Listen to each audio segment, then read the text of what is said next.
Hola muchachos, muy buenos días, muy buenas tardes, ¿cómo están? Yo soy el doctor Luis Flecha y en esta presentación les voy a estar hablando sobre la patología endometrial. Entonces, dentro de esta clase vamos a estar hablando sobre lo que es el endometrio disfuncional, la endometriosis, la hiperplasia endometrial, el pólipo endometrial y el carcinoma endometrial. Entonces, recordando un poquito de la parte de histología, fisiología, debemos tener en cuenta que el endometrio es un órgano que sufre variaciones y cambios cíclicos a lo largo, ¿verdad?, del ciclo menstrual. Tenemos primeramente lo que es la fase menstrual, en donde las glándulas se ven rotas, con un estroma hemorrágico, disgregado y muchas células inflamatorias. Luego tenemos la repitelización de la mucosa mediante un epitelio y glándulas en fase proliferativa, donde se caracteriza porque las glándulas son rectas, largas, con una estratificación de los núcleos y numerosas mitosis, ya que hay una proliferación. Luego pasamos al estadio secretor, en donde las glándulas se vuelven más acerruchadas, tortuosas, un edema congestivo, ¿verdad? Y también podemos ver mucosecreción en la luz glandular. Entonces, primeramente vamos a hablar de lo que es la hemorragia uterina anómala. Una de las manifestaciones frecuentes que podemos observar en las patologías que afectan el endometrio son estas hemorragias anómalas, ¿sí? Cuando existe un sangrado excesivo entre los periodos menstruales, es lo que llamamos menorragia y metrorragia, y es uno de los síntomas más comunes, ¿verdad? Que afecta al endometrio. Las causas de esta hemorragia normal son variables y son dependientes también de la edad.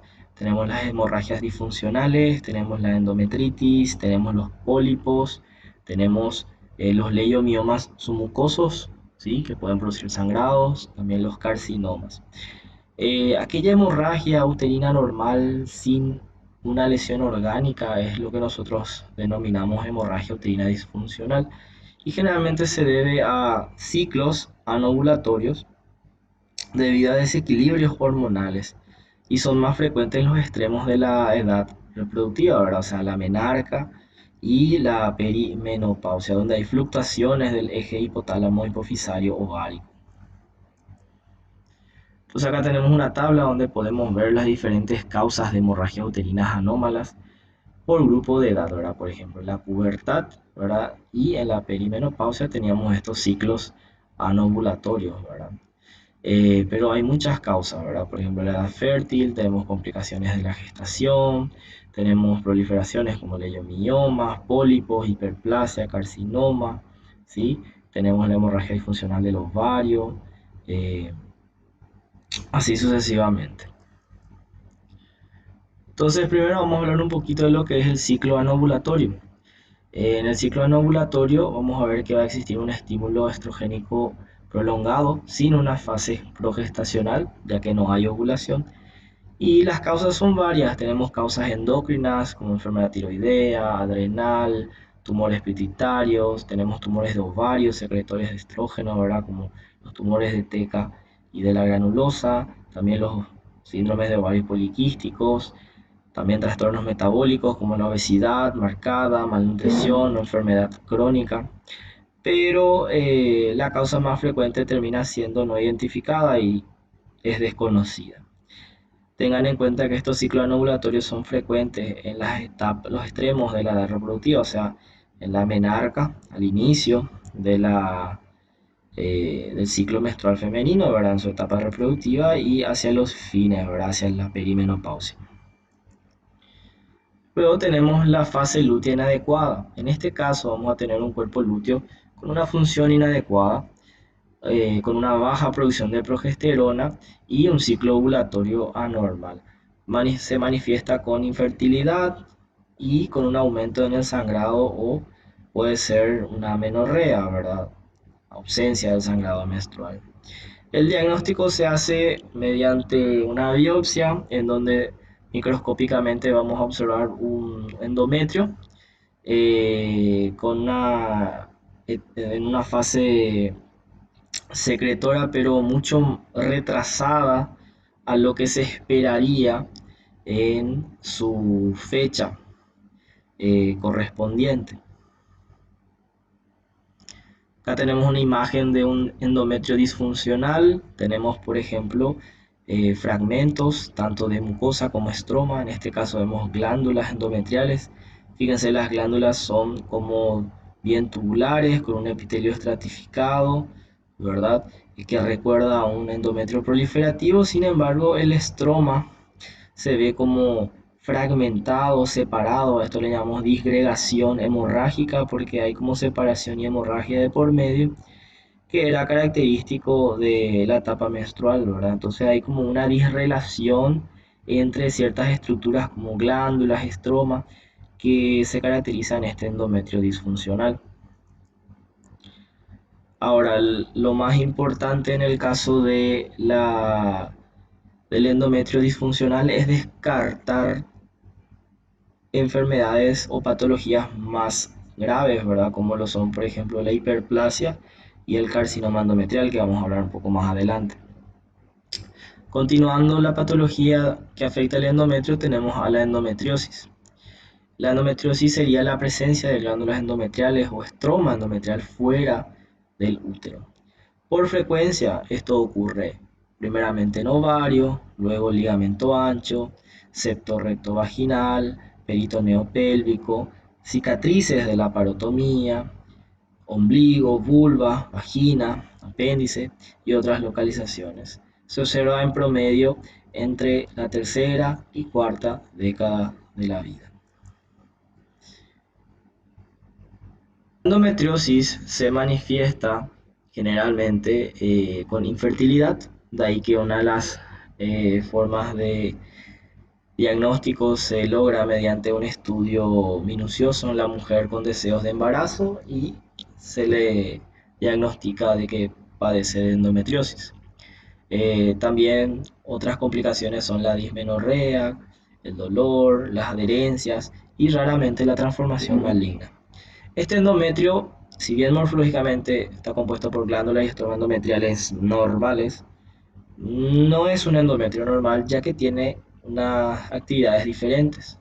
Por ejemplo, tiene una actividad proinflamatoria normal y una producción de estrógeno por parte del estroma, eh, que favorece, ¿verdad?, a la proliferación y la perpetuidad de este endometrio y estroma normal extrauterino. El origen de la endometriosis es bastante debatible. Hay varias teorías. Tenemos la teoría de la regurgitación, en donde existe una menstruación retrógrada, donde el desprendimiento del endometrio se extiende a los tubos de la trompoterina, de ahí a la superficie del ovario o la cavidad abdominal. Tenemos la teoría metaplásica, donde el celoma, que tiene el mismo origen de lo que es el útero, que está cubriendo la cavidad abdominopélvica, ¿sí? Puede sufrir una metaplasia hacia glándulas y estroma endometrial. Luego tenemos la teoría de la diseminación vascular y linfática, donde durante la menstruación, al haber desprendimiento de estroma y glándula endometrial, este puede hacer como una metástasis, ¿sí?, y extenderse a órganos distantes. Y luego tenemos la teoría de células madre extrauterina, donde se piensa que hay células madres, por ejemplo, en la médula ósea, que pueden diferenciarse a estroma y glándula endometrial. El diagnóstico de endometriosis morfológicamente se hace mediante el hallazgo de dos de estos tres componentes. Uno sería la presencia de glándulas endometriales, el otro sería el estroma endometrial y por último el pigmento hemosidérico. No siempre se puede observar los tres elementos, pero al observar simplemente dos de ellos es suficiente para el diagnóstico de endometriosis. Acá podemos ver una imagen del ovario. Fíjense el ovario en su superficie externa, como vemos estas lesiones amarronadas, rojizas, que a la histología muestran glándulas similares a la de endometrio y este estroma también endometrial. Entonces tenemos dos componentes de tres, suficientes para el diagnóstico de endometriosis ovárica. La siguiente patología es la hiperplasia endometrial. La hiperplasia endometrial es bastante importante reconocer que se asocia a diferentes trastornos que también se asocian en el carcinoma endometrial. Por ejemplo, tenemos el ovario poliquístico, tenemos el tumor funcionante de células de la granulosa del ovario, ¿sí? Secretor de estrógeno, la hiperplasia cortical estromal del ovario, tenemos la administración prolongada de estrógenos, ¿verdad? Debido al uso de anticonceptivos. Esta hiperplasia endometrial es una de las causas de sangrado uterino anormal y se caracteriza por una proliferación glandular que se puede relacionar con este carcinoma endometrial. Se relaciona con niveles altos de estrógeno con disminución de la progesterona y generalmente ocurren en ciclos anovulatorios o en la perimenopausia. Esta hiperplasia endometrial se caracteriza por la inactivación del gen oncosupresor PTEN, que puede ser por deleción o inactivación. Los estrógenos sin oposición a los progestágenos incrementan la producción de proteína PTEN y en ausencia de PTEN va a existir una sensibilidad mayor de las glándulas a los estrógenos, lo que va a favorecer a la hiperplasia y eventualmente se van a sumar más mutaciones en diferentes oncogenes, ¿verdad? O diferentes genes que pueden llegar al desarrollo de un carcinoma. De ahí que se considera la hiperplasia endometrial como una lesión precursora del carcinoma endometrial. Fíjense que la inactivación del PTEN se ve en un 20% de las hiperplasias endometriales premalignas y en un 50-80% ya en los carcinomas endometriales. Se nota también pérdida de PTEN en algunas glándulas normales desde hasta el 43% de las mujeres en la premenopausia, lo que se sugiere, ¿verdad?, que existe como un paso temprano para la carcinogénesis endometrial en estas mujeres premenopáusicas. La hiperplasia endometrial hoy en día se clasifica de forma dicotómica. Es una clasificación bastante sencilla, anteriormente era más compleja.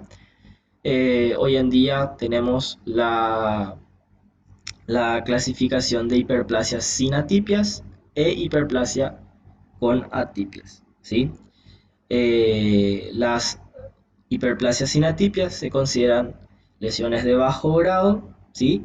Donde el progreso a un adenocarcinoma es bajo, fíjense, y las con atipia se consideran una lesión de alto grado donde existe un alto porcentaje que puede progresar a un adenocarcinoma, el 25% de los casos. ¿Cuál es el tratamiento de la hiperplasia endometrial? Y varía dependiendo, ¿verdad?, de la edad de la mujer y los deseos gestacionales que ésta pueda tener. En algunos casos, el tratamiento puede ser hormonal con progestágenos, ¿sí? Esto puede lograrse en la hiperplasia de bajo grado, ¿sí? O de alto grado en estas situaciones especiales si la mujer quiere tener deseos de embarazo, ¿verdad? Y si la mujer ya tiene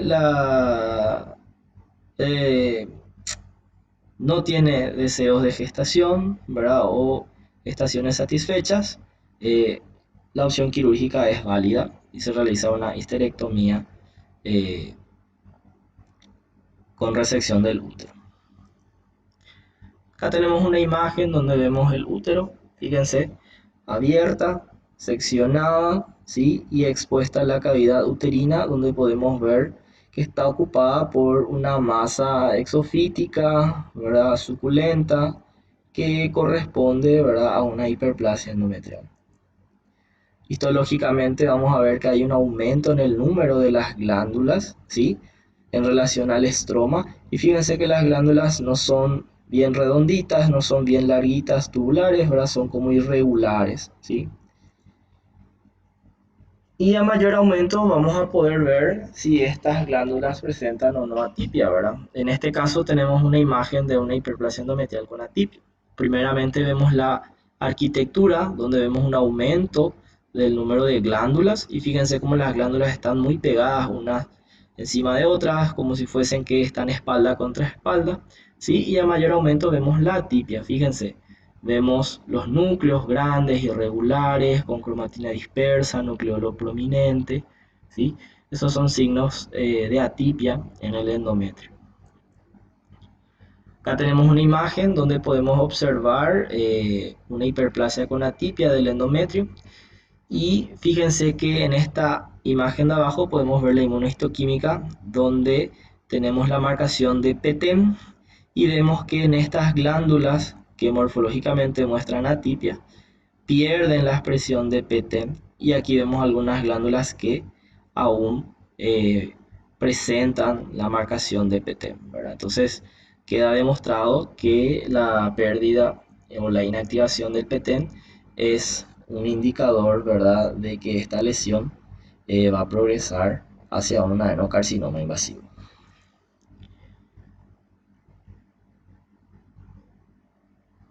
Luego tenemos los pólipos endometriales. Estos pólipos se caracterizan por ser lesiones sésiles, pediculadas, que pueden ser únicas o múltiples, pueden ser sintomáticos o no. La sintomatología suele ser este sangrado uterino anormal, ¿verdad?, que generalmente es por una ulceración o necrosis. A la histología varía un poco la morfología que pueden tener. Podemos encontrar que estos pólipos pueden tener una histología bastante similar al endometrio cíclico, ¿verdad? O pueden mostrar una hiperplasia endometrial quística, que es lo más común, ¿sí?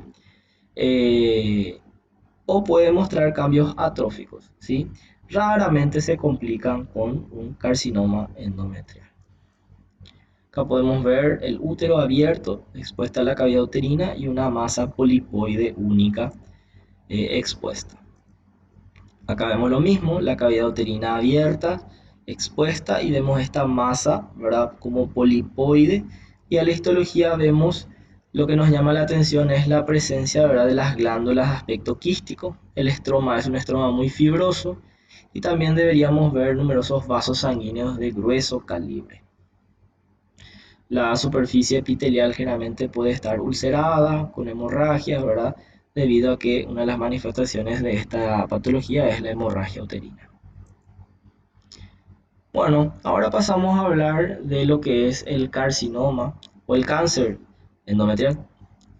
El carcinoma endometrial, tengamos en cuenta que es raro antes de los 40 años, tiene una edad pico entre los 55 a 65 años, aquel carcinoma endometrial que vamos a catalogarle como tipo 1, que muestra una morfología endometroide. Luego tenemos el carcinoma endometrial de tipo 2, que es de tipo seroso, que se ve en mujeres mayores de 65 años, ¿sí?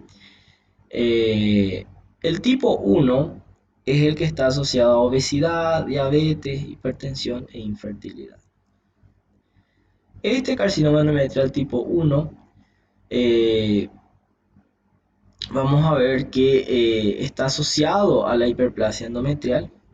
Fíjense que está asociado a una hiperplasia endometrial en el 80-85% de los casos y suele haber ciclos anovulatorios, obesidad, tumores ováricos productores de estrógeno o el uso de anticonceptivos. Y como les dije, la variedad que nos muestra es de tipo endometrioide porque morfológicamente nos recuerda mucho a las glándulas endometriales.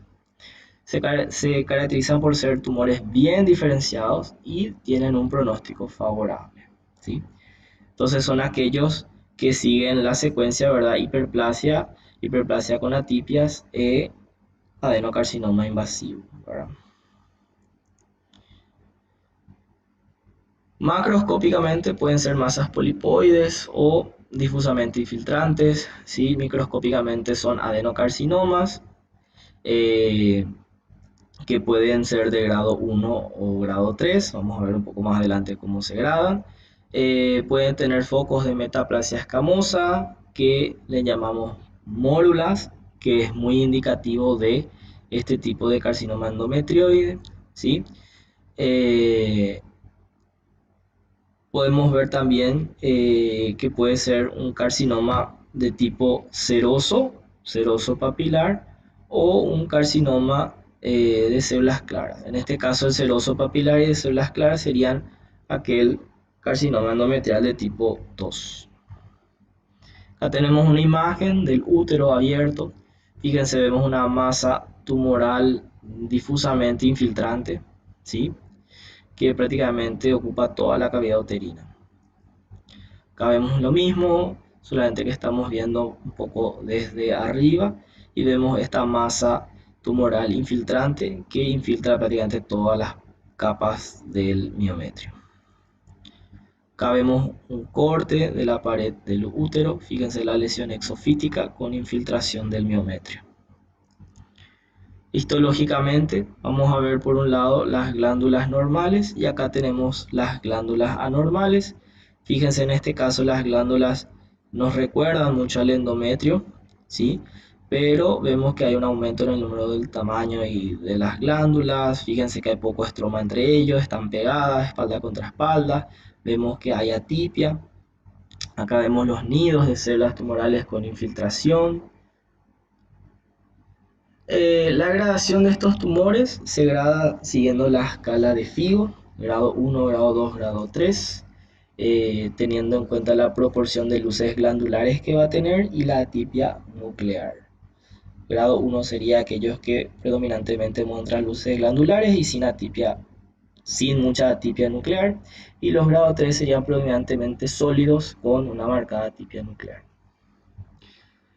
En esta tabla podemos observar que el grado de Figo es bastante importante debido a que, teniendo en cuenta tumores con el mismo estadio, nos pueden mostrar la sobrevida de estos pacientes, ¿verdad? En 5 años. Aquellos tumores que son Figo grado 1, en estadio 1, fíjense, tienen un 90% de sobrevida en 5 años. Sin embargo, los que son de Figo grado 3 sería el 50% prácticamente. Luego tenemos el segundo grupo, que son los carcinomas endometriales serosos, son del grupo tipo 2. Ellos no están asociados a la hiperplasia endometrial y representan el 15% de los casos. Se ve en mujeres posmenopáusicas con un endometrio atrófico. Y la variedad morfológica microscópica sería la variedad serosa, que recuerda mucho al seroso de ovario, y son tumores de pronóstico desfavorable. Se caracterizan por tener mutaciones en el P53. Acá podemos ver, fíjense, tenemos un endometrio dentro del contexto de un endometrio atrófico, ¿verdad? Con glándulas dilatadas, quísticas, y de repente vemos dentro de la glándula como una proliferación de células atípicas, ¿sí? Que muestran como un aspecto micropapilar o un patrón en tachuelas o hobnail con marcada atipia nuclear, característico del seroso. Sin embargo, vemos que está bien delimitado dentro de la glándula. Entonces representa un carcinoma endometrial seroso in situ. Y con esta tinción de inmunohistoquímica vemos que es positivo, ¿verdad? Para P53, mostrándonos su perfil molecular. Acá podemos ver la imagen del tumor invasivo. Generalmente muestra esta arquitectura papilar, ¿sí? Con las células con marcada atipia nuclear, mostrando este patrón en tachuelas, ¿sí? O hobnail. Y acá vemos su sello distintivo que muestra, ¿verdad? Una hipermarcación nuclear con el marcador de P53. Además de esa clasificación en grupo 1 y grupo 2, también tenemos una clasificación molecular. Esta clasificación molecular es una clasificación muy actualizada, ¿verdad? Habrá salido más o menos en el 2020, y divide el carcinoma endometrial en 4 grupos. Tenemos los tumores ultramutados o de tipo POLE, que tienen mutaciones en el ADN de la polimerasa epsilon. Tenemos los tumores hipermutados, ¿sí? Que tienen la inestabilidad de microsatélite. Tenemos el que se llama bajo número de copias, que muestra una estabilidad de microsatélite, y son los que muestran esta morfología endometrioide de bajo grado. Luego tenemos el de alto número de copias, que son aquellos tumores que muestran la morfología serosa, son agresivos, ¿sí? Pueden ser serosos o endometrioides de alto grado y muestran mutaciones en el P53. Por último, hablando un poco del estadio, tengamos en cuenta que el estadio 1 es aquel tumor que está confinado en el cuerpo uterino y tiene una sobrevida de 90% en 5 años, especialmente en los de tipo 1. Estadio 2 es cuando hay invasión del cervix o todo el espesor del miometrio. La sobrevida va bajando entre el 30 al 50%. Estadio 3 se extiende más allá del útero, pero dentro de la pelvis la sobrevida ya es menor al 20%, ¿verdad? Estamos hablando de tumores del grupo 1. Y un estadio 4 sería más allá de la pelvis e invade la mucosa de órganos vecinos como recto o vejiga. Y en el caso de los tumores de tipo 2, fíjense que la sobrevida en general en 5 años es bastante baja, ¿verdad? Entre 18 a 27%. Bueno, y eso es todo. Muchísimas gracias. Hasta luego.